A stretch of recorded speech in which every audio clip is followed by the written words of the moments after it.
than I like to wear wine red. Is it true that you've never... It's okay. Let me... Good morning to you. Welcome to Books and Blogs. My name is Catherine Mwangi, and Yes. this gentleman is not a stranger to you, Smita Smithen. But then what's your... Oh, you're Tony. Your real name's are Tony Yes, Mochama. I'm Tony Mochama. Tony Mochama. Yes. I know you're wondering why we're with him. Don't you worry. There's this book. We've been doing book reviews the last couple of weeks. And the next title, he is going to be taking my seat, wearing my shoes, moderating this book. Yes. Yes, and the title is? The title is Drunk. Yeah, We drunk. hope you enjoy the program, and of course your comments, your feedback, most welcome. Hashtag is KTN Life and Style, hashtag Books and Blogs, and this We're is... going to miss you. Oh, please, as No, if. absolutely. As if. Yes. This is why I say shoo, go Yes. start the show. Okay. Well done. Yeah. Enjoy. Goodbye. Kwaheri. Thank you. Akuonana. Thank you, Katharina, the Zarina. Yeah. Okay. And we'll be catching up with you in a few short seconds. Das vidanya.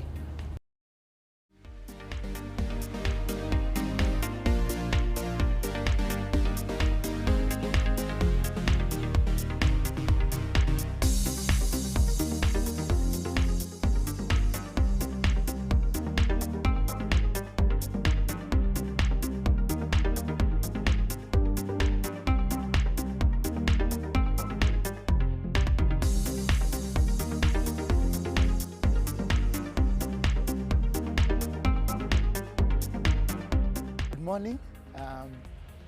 It's another crazy Monday morning and a beautiful one, because what better way to start your week than with literature, especially if you have a hangover, because this week on the Lifestyle Show we've got Jackson Biko's book Drunk. So if you are suffering that hangover, instead of an aspirin, this is what you need to be reading. It's small and it's painless. And to discuss this book with me today are three very, should I say, smart people, both literally and metaphorically. I'll start with on my right-hand side. This is anti-clockwise. Never mind that I didn't pass math. Anti-clockwise. There's Mr. Magunga Williams. He runs the only online bookstore in Kenya, called Magunga Books. Yeah. There is a man I'm proud to say is my publisher, Mr. John Wazemba, and I'm sure he's even prouder that he's the youngest chief executive of a publishing house, not just in Kenya and East Africa, but also south of the Limpopo, including Lesotho. Lastly, we have somebody who's very used to running the show behind the scenes. We are like her puppets usually. Yeah, she dangles us. Even right now as I'm talking, I can feel she's controlling my thoughts. And she's saying to say that she's wonderful and great and a KTN producer, and her name is Bila. But if you're in Kisii, you can just call her Pila. That is allowed. So, lady and gentlemen, welcome to today's show. And of course, we're discussing the book Drunk, which was self-published by a man I'm happy to say is a good friend of mine and a drinking buddy too, called Jackson Biko, who's famously known as Biko Zulu. Yeah? So, let's just start with that mode of publication. You can see this book. Let's talk about self-publishing.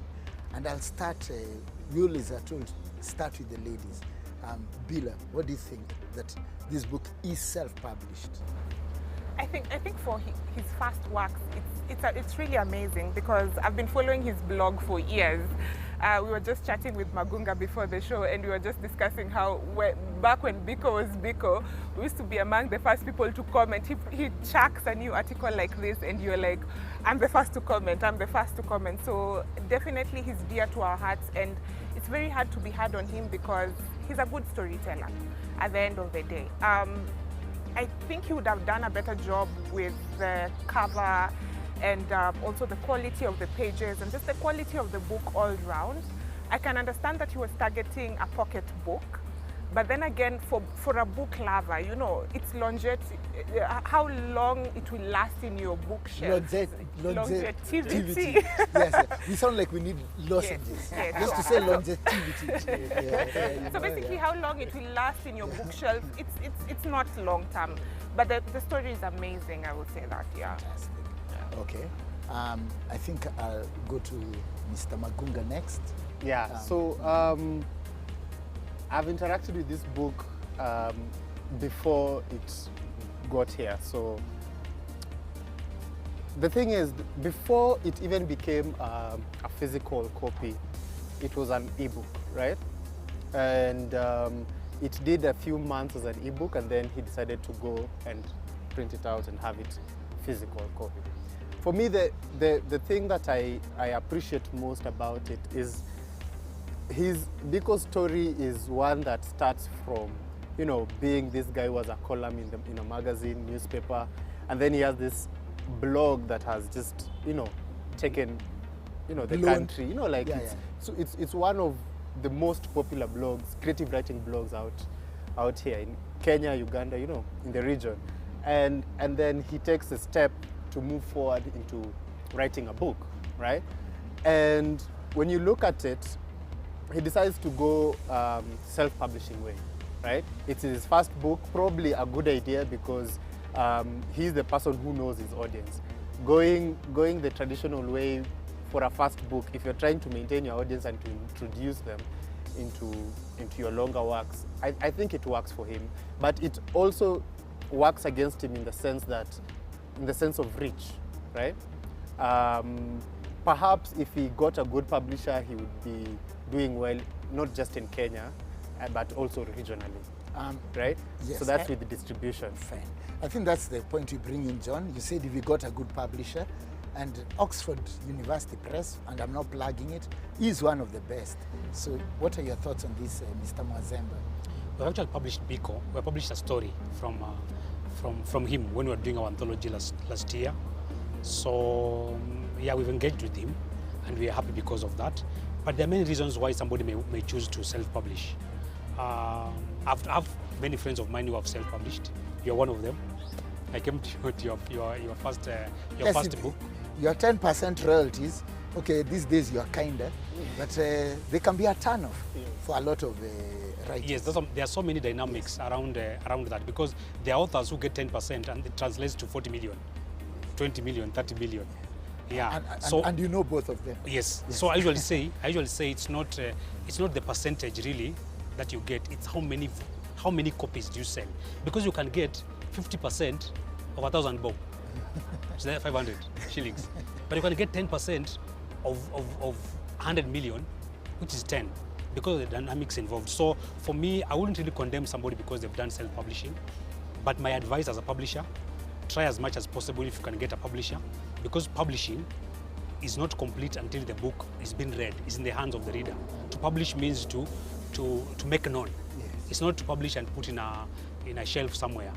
So, and a good example is Aikwe Ama, because he published his book called The Beautiful Ones Are Not Yet Born, and it became a worldwide hit under African Writer Series, Henneman.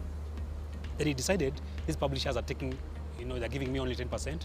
He decided to self-publish. No one knows what else Kwe Ama has published because it's self-published. So there's some disadvantages to it. Yes. Yeah. Or maybe they just wrote bad books after that. That's possible. It happens. But we usually say in publishing, yes, there's no bad book. Yes. But you see, the thing is, if you are to examine this issue of 10%, right? The people who make 20 million are not people who produce this kind of books. Yes. Not in Kenya Yes, anyway. yes. That is if you decide to go probably get into the curriculum or something. That's why maybe you have a if chance. your book is a but book like Wala Bin Wala. Yeah. Yes. So it depends on many things, yes. But if you're talking about a novel, right, in Kenya, I don't know. I would really love to know who has not gone through the curriculum way, just people buying their books, and has reached 40 million 50 million. Okay. Maybe that's a model we'd like to see. Yes, yes. Well, there's My Life in Crime, I think, is the best seller of all time. And Yeah. I'm not sure, but I think it did cross the 1 million mark. Yeah, but I'm not very sure about that. Yeah. Did it cross 1 Yes. million? I'm not sure 'cause I'm not the publisher. 10, But there, you see, there are also yes. many other dynamics about that. It's not just, it's also the audience. I mean, how the reading culture, how many people read those books. It's very, there are so many things to it. Yes, yes. Yeah, but there's a formula to the 10%, which another time maybe you can discuss. Yes, yes. How we arrive You'll discuss it another with time. John when you go to his office, Yeah. and they're trying to beg him for 2.5% on top. And then you'll find out the Mwazemba formula. Let me bring in Bila over here. You said that when Biko was Biko, you used to rush to be the first to comment. You'd compete with a gentleman like Magunga. What did you mean when Biko was Biko? Yeah, before we even get into the story. Yeah. Back then, he used to write stories just because he used to love writing stories, you know. So, and then they weren't very predictable. But with time, it just started feeling like he's doing a lot of advertising and trying to, and I mean, again, he's a gifted writer. I would read any of his things any day. But at the end of the day, I don't rush as much because I just don't feel like the intentions of his writing are as pure. Nowadays, and I mean, he has to do that to survive somehow, but I feel like a lot of advertising, because he's trying to coin in a lot of advertising, he'll put in an alcohol brand inside, he'll put in a certain venue and go on and on and on about it sometimes, and you're like, this guy is advertising this place, you know? Yes. So in some ways, it's a turn-off, but I will tell you this. The most incredible stories I've ever read in the world, Biko is up there for me. Wow, Yeah, that's a because huge that's endorsement. So let me pick up on that. Yeah. When you say like, because, and this to Magunga, you've done a lot of blogging. You are also a fairly popular blogger. Yes. Can I say that? Or do you want me to I can't use stop you from superlatives? saying You're fairly popular. Yeah. Yeah.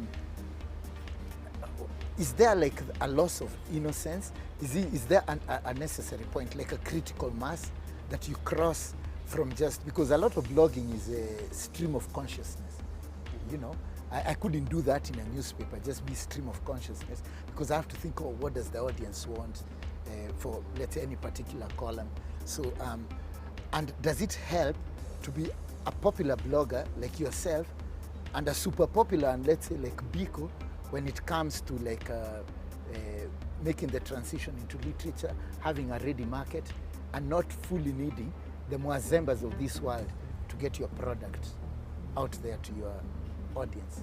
So first things first, I think Biko is still Biko, you know, like the Biko that we read, it's just that now people, and I get that also, you know, you write a story and you know you have to survive. This is Nairobi, VAT imeongezwa. You need to survive, man. So if you get a deal to endorse a product, and it's not at every other article, it's like in a month you write 5 articles, 2 of them are sponsored. You know, you have to keep you have to pay bills. Otherwise, you will have to, you know, concentrate on other things. But that having been said, like starving. yeah, You'll have to concentrate on you'll have starving. to yeah.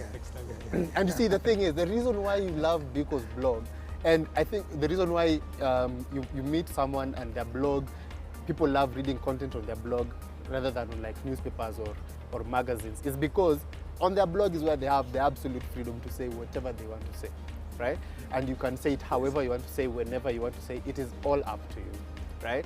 Running a newspapers and magazines have editorial standards and whatnot. So the voices change depending on what they're trying to achieve.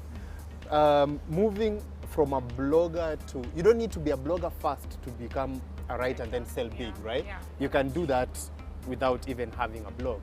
It's mostly about how good is your story, what is your target market like, and how well are you advertising and marketing, right? But it helps a lot. It has helped Biko a lot, I think, when it comes to pushing this book, that he had his blog, and his blog was as popular as it is, right? Because now you don't, you have a solid base that is waiting for your book. Okay. These thousands of people who are waiting for you to, not many people have a market ready for them. Yeah, that's you know, true. And then you price it. The book goes between 700 and 950. Yes. It's something that people can manage. Yeah. Right? No, actually, I it's think not a Nuruddin Farah book that you have no, but I think it's 2,000. very expensive because like this one, I bought it for 950. Yeah. But I was only glad to give out that 1,000 bob and get 50 bob back because I'm like, Biko is my friend. But the When prices you- have gone down by Yes, the way. when you see a book like mine like this and it's going to be 750 shillings and you compare It lengths, has gone through a publisher. yes, Has gone yes, and because has it's gone going through a through a publisher. publisher. So let's not say that it's fairly affordable. Let's say that for a small book, is it worth its worth? You know, I mean, and this one I want to ask. I wanted to ask. I'll get back to you, but let me ask John. Because First, yes, I think you brought a very important issue. You see, we publish for an audience, and that's the reason why sometimes authors never get it or they don't understand publishers. You've talked very well that there are bills to pay, isn't it?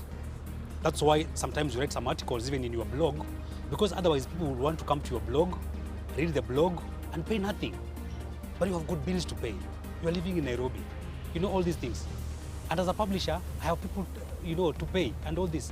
So I remember when we were doing this book, Modern Poetry, by Tony, I told you what we will do. We'll bring in a teacher, you do the poems, the teacher explains the poems, because then this book can be studied in a classroom. Because I'm thinking about the audience, just the same way that they're beginning to think about the audience. And sometimes when you do that, people think you are, what can I say, you're a capitalist. You are this capitalist. Yeah, but for you to pay bills and all that, so I wouldn't comment really about the price. yes. Somebody can price the book. I think can price depending on what the inputs were. Now there's VAT. Now there is, you know, all these things. Okay. Yeah, I wouldn't say it's Magunga, expensive. briefly on that so that we move on to the story with Bila. Sawa. Yes. The thing is, the only thing I wanted to say is that for me, I guess people look at pricing differently. And because I'm an artist, for me, I am pricing your craft, right? Not just the number of pages that you have. So if your story is good enough for me to pay 1,000 shillings for it, I will pay 1,000 shillings for it. So whether it's this big or this big, right? But then there's also the economies of scale and all those technical things. But I just wanted to say, let us focus more on valuing art rather than volume. You get? No, that's because you Is said- it a story that you read and you Yes. don't feel bad paying 1,000 for it? Or are you In the this kind case, of book? let me just publicly say, for myself, yes. But like I said before, maybe I have that 1,000 bob for books.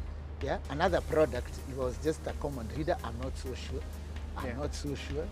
Yeah, but you know, Anyway, like you said, it's yes. just- Yeah, but yes. I mean- But what do you think about the story? Is this a book which you can confidently say, please go and get it? It's just 1,000 bob. The Kenyans say just. It's just 1,000 bob. Before I get into the story, let me just comment about the price point. And I have to agree with Magunga here. It's about the quality of the work. If you think about where our economy is at, what does 1,000 bob buy you? If you go to the supermarkets, literally 1,000 bob will buy you 4 items. That's just where our economy is at. So for him to price it at 500 to 700 bob, I think is a decent amount, because I mean, you can't sell a book at 300 bob. Then that goes to show how much you value your art.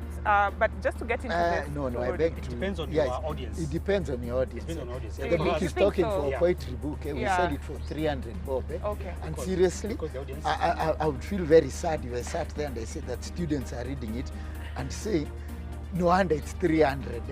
Yeah, Yeah, it's it's, a very bad. It's your audience. And I think Yes. you learn these things. So I think with time, Yes.